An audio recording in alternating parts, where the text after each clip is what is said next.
Salut à tous, c'est Jérôme Duprat. Aujourd'hui, on se retrouve pour une troisième vidéo dédiée à la découverte de Figma.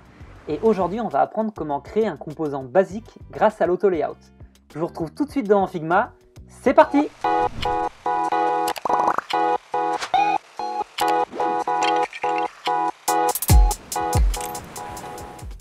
Du coup, dans cette vidéo, on va voir comment on peut créer un composant grâce à la fonctionnalité auto-layout. Et je vous propose de créer un élément qu'on va quasiment tous utiliser sur un site internet, c'est un bouton. On va créer un bouton ensemble et je vais vous montrer du coup les différentes manières de le configurer et les différentes options que l'auto-layout propose. Alors je vais utiliser l'outil texte pour créer mon bouton. Voilà, j'ai mon bouton simple. Je vais vouloir lui rajouter autour, en fait, je veux qu'il ait un arrière-plan et qu'il ait un peu d'espace autour de ce texte, comme on voit un peu là le cadre de sélection qui contient juste ce texte. Moi j'aimerais que derrière il y ait un arrière-plan. Donc pour ça je vais créer un auto-layout. Pour faire un auto-layout, ce qu'on peut faire, c'est faire un clic droit sur le calque et appuyer ici sur ajouter un auto-layout. C'est aussi le raccourci Shift A. Donc là si je fais Shift A, page A, on voit bien que j'ai créé une frame autour. Si je retourne là dans la sidebar à gauche, on voit bien que j'ai une frame qui a été créée et à l'intérieur j'ai le texte, le calque de texte bouton. Donc mon frame, je vais le renommer quand même bouton 1. Voilà. Donc j'ai un groupe auquel maintenant je peux appliquer une couleur de fond. Donc je vais ajouter par exemple la couleur 500 que j'avais définie auparavant. Là j'ai mon bouton de base, mais il n'y a quand même pas grand chose et je vais vous montrer comment on peut paramétrer les différents éléments. Je peux rajouter ici un peu de padding, c'est-à-dire que je vais rajouter de l'espace. On voit bien ici là, les zones roses qui sont appliquées. Donc là j'ai en train d'ajouter un padding, on voit ici avec les deux traits, c'est le padding horizontal, c'est-à-dire que je vais rajouter des éléments à droite et à gauche. Et on voit bien qu'en fait, il sélectionne par rapport au calque, il m'a mis les traits roses, par rapport au texte, pardon, il m'a mis les traits roses, il me rajoute de la marge à droite et à gauche. Donc moi par exemple, je vais en rajouter 24, et je vais faire la même chose pour le padding horizontal. Donc je vais en mettre 24 aussi. Ensuite, toujours ici dans le panneau des propriétés, j'aimerais bien que mon bouton il soit un peu arrondi. Donc ici, dans l'outil Border Radius, Corner Radius, là où je peux rajouter des arrondis, je vais pouvoir ajouter une valeur d'arrondi à mon bouton. Donc là, on voit déjà que ça commence à ressembler à un bouton. J'ai les petits arrondis, j'ai mon texte. Évidemment, vous pouvez donc mettre les paramètres que vous voulez. Vous pouvez l'arrondir complètement, vous faites ce que vous voulez. Ce bouton, j'aimerais bien qu'il ait par exemple une icône aussi. Donc je vais vouloir rajouter une icône dedans. Ou alors je peux même le dupliquer. Comme ça, j'ai mon bouton. On va le renommer, d'ailleurs, je vais l'appeler bouton de base. Et j'ai mon bouton avec une icône. Hop. Et pour l'icône, alors nous à Pilotine, on utilise un outil qui s'appelle FontAwesome. C'est une police de caractère qui vous permet d'utiliser des icônes qui sont déjà préconçues, juste en tapant leur nom grâce à la typographie. Je vous montre un exemple, ce sera beaucoup plus parlant. Ici, je vais chercher la typographie FontAwesome. FontAwesome. Hop. J'ai ici ma typographie. Si je tape, par exemple, circle, il faut que ce soit des termes en anglais évidemment, il va me mettre un rond. Si je tape square, il va me mettre un autre élément. Là par exemple, je veux une maison, voilà. Ce sera mon bouton d'accueil. Donc je vais dire, je veux que ce soit home, la maison. Vous pouvez retrouver en fait sur internet, si vous allez sur le site FontAwesome, vous pouvez retrouver en fait tous les codes qui correspondent aux icônes. Alors forcément, il y a une version gratuite, il y a une version payante avec beaucoup plus d'options. Et déjà avec la version gratuite, vous avez de quoi faire. Et si vous allez dans les icônes, vous allez pouvoir voir la liste. Je vais chercher un icône par exemple. Home. Voilà. Il me sort tous les icônes qui correspondent à la maison. Donc il y en a vraiment plein. Et vous pouvez aussi changer les styles, c'est-à-dire que vous pouvez avoir juste avec la typographie, donc comme on a pour n'importe quelle typographie, on va avoir une version light, c'est-à-dire avec des traits fins, une version régulière avec des traits plus épais, et une version solide, ce sera avec des éléments remplis. On peut faire la même chose, donc moi sur Figma, je peux changer le style. Alors effectivement, avec la font awesome free, je crois qu'on n'a accès que à la solide, mais je vous montre avec la version Pro.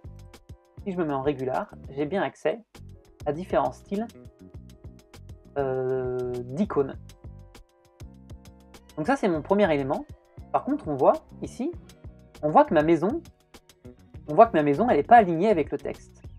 Donc il va falloir que je change certains caractères, certaines propriétés de l'auto layout pour régler tout ça. Donc si je sélectionne mon bouton, ma frame, avec à l'intérieur on voit bien le bouton et la home ici par exemple que je vais renommer icône.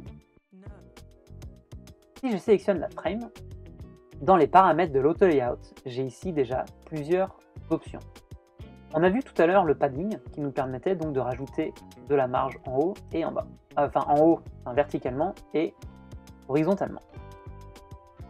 Je peux également choisir l'alignement de mes éléments à l'intérieur de mon auto layout.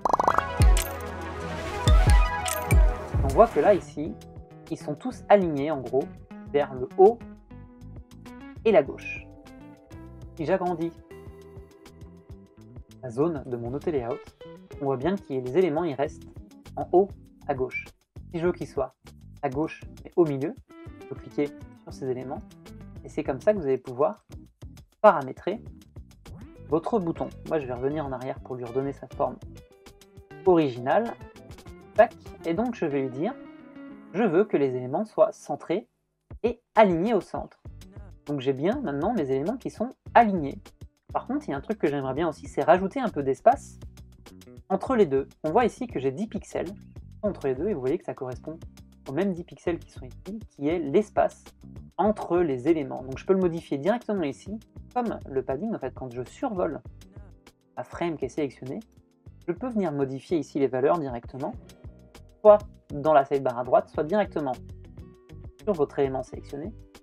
Et on va pouvoir ici rajouter du padding. Moi j'aime bien passer par un panneau de contrôle parce que ça me permet de mettre mes valeurs précises. Et du coup ici voilà, j'ai un bouton qui est configuré avec le padding, l'alignement et le bon espacement. Il y a aussi un petit élément qu'on n'a pas vu à l'intérieur de l'auto layout, c'est ici ces différentes flèches.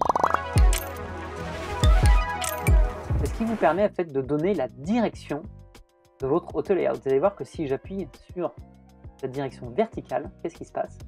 Mes éléments qui sont à l'intérieur de mon frame, de mon auto layout, ils vont se mettre verticalement. Si je rajoute un nouvel élément, par exemple si je duplique, je mets un nouveau bouton, il va se mettre en dessous verticalement.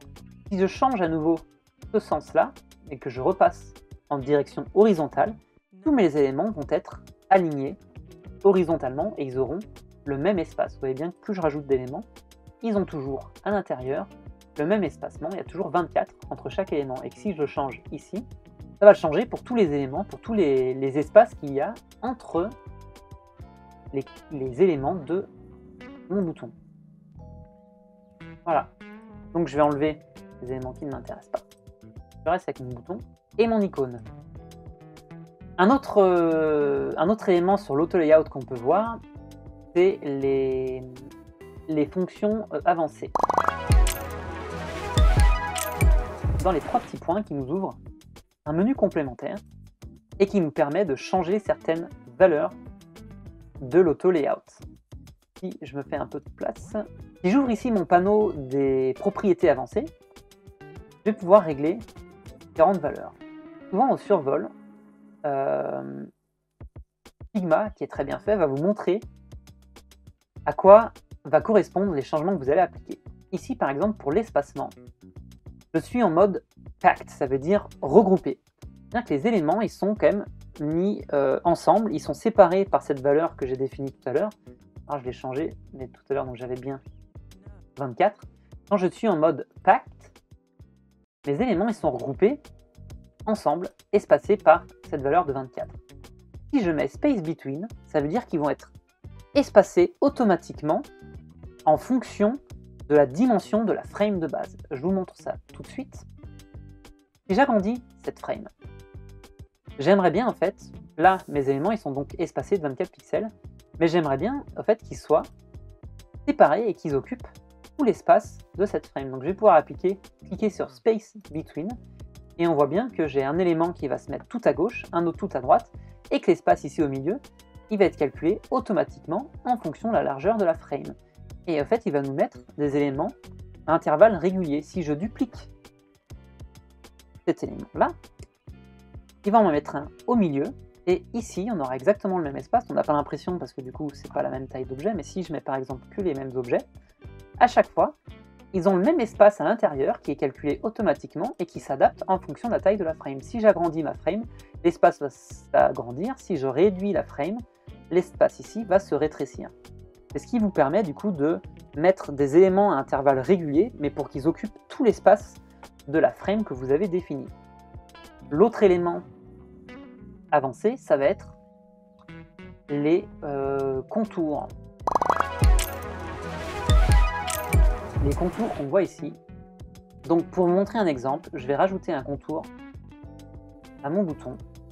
Hop, voilà, un contour de 10 bien visible. Je vais dupliquer ce bouton-là, et lui par contre, je vais lui enlever le contour.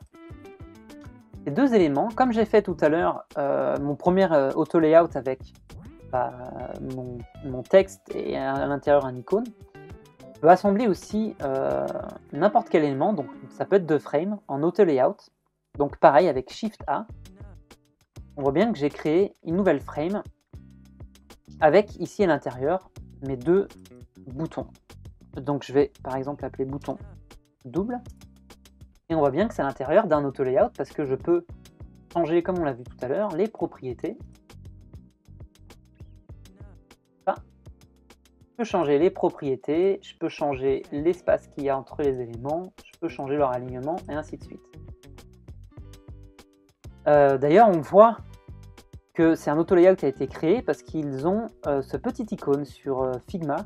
C'est ce qui indique que ça, c'est un auto-layout. Si je crée juste une frame classique, c'est cette icône-là, il y a une sorte de quadrillage.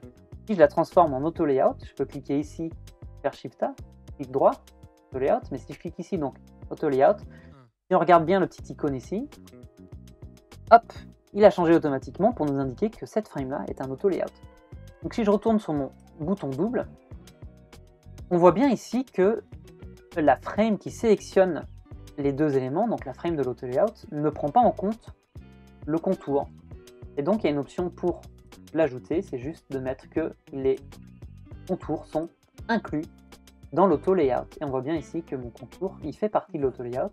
Et si je veux réaligner le bouton, je peux le centrer. On voit bien ici qu'il y aura un espace de 10 pixels parce qu'il correspond à la largeur du contour. Le troisième élément, c'est la manière dont les éléments à l'intérieur d'un auto-layout vont se superposer. Pour vous montrer un exemple, je vais dupliquer encore une fois le bouton. Lui, je vais enlever aussi le contour. Donc j'ai trois boutons. Les trois boutons à l'intérieur, pour que ce soit plus parlant, d'ailleurs je vais les renommer. Ça c'est mon bouton de gauche, gauche. Ça c'est mon bouton milieu. Et ça c'est mon bouton de droite. Bouton gauche, bouton de milieu, tiens, bouton gauche, je vais lui mettre mon couleur. Et lui une couleur plus claire, comme ça on les distingue bien. Si je mets une valeur négative, ici à l'espacement, ils vont se superposer. Et on voit que c'est le bouton de droite qui est au-dessus des autres. Et donc, cette option, elle se modifie ici, dans Canvas Stacking. C'est bien marqué que le dernier, en fait, dans l'ordre ici, à l'intérieur des calques, le dernier calque, le bouton donc, de droite, c'est bien celui qui est au-dessus. Et pour changer ça, donc si je sélectionne mon auto-layout, je veux le changer, je veux que ce soit le premier qui soit dessus, bah, j'ai juste à cliquer ici. Et donc, on peut inverser facilement la position de nos composants à l'intérieur d'un auto-layout en fonction de leur position dans la frame de l'auto-layout. Le dernier élément, c'est l'alignement basé sur le texte et non sur les objets. Pour vous montrer ça, je vais remettre un peu d'espace ici dans ces différents éléments et je vais changer, par exemple, les tailles de titre de mes boutons. Pour l'instant, mon bouton, donc tout est centré. Je vais les aligner en bas. Et on voit bien que l'alignement se fait sur la forme, que tous les boutons touchent bien la ligne du bas. Et en fait, moi j'aimerais par exemple, pour un cas précis, que l'alignement se fasse sur le calque de texte. Et là on voit bien que si je trace une ligne, mon auto-layout il n'est pas du tout aligné sur le texte.